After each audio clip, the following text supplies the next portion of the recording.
ज्या ठिकाणी फिरायला गेलो त्या ठिकाणी खरेदी केली नाही असं तर होणार नाही. रुद्रांशच्या तर गाड्यांनी इतकी पिशवी भरून गेली वेगवेगळ्या प्रकारच्या. त्याने तर बऱ्याच अशा गाड्या घेतल्या. तर मी थोडेसे 2-3 फुलाच्या कुंड्या घेतल्या. ते पण 100ला 6 म्हणाले कोल्हापूरला. तर कोल्हापूरवरून घेतलं आणि आला घरातली संपूर्ण सफाई केली. घरात नसला आपण 1-2 दिवस तर जाडे पकडून घेतात. तर जाडे वगैरे काढले, फरशी पुसून घेतली, स्वयंपाकाला लागले. आंघोळ पाणी नंतर करायचं म्हटलं, कारण एवढी गरमी पण होती आणि घाम तर निघून निघून आपल्याला असं अस्वस्थ वाटत होतं. तर म्हटलं सगळी कामं करणार आणि नंतरला मी आंघोळ करणार, कारण मुलगा आणि रुद्रांशचे पप्पा ह्यांचं आंघोळ झालं होतं. मग त्यांना जेवण वगैरे पाहिजेच होतं. बापलेकाचं आंघोळ झालं, मस्त आराम फरमावतात आणि बाईचं असं नसते. सगळी कामं झाल्यानंतरच जे काही असेल आराम ते करता येतो.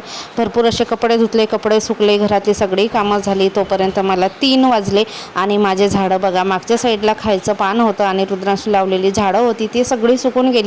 जायच्या आधी पाण्याची व्यवस्था करायचं मी विसरूनच गेली. एखाद्या बॉटलमध्ये टाकली असती तर माझे झाडं सुकले नसते. तरी पण थोडीफार असे नरम आहेत. तर बघू आता एखादा पाचरा निघाला झाडांना तर.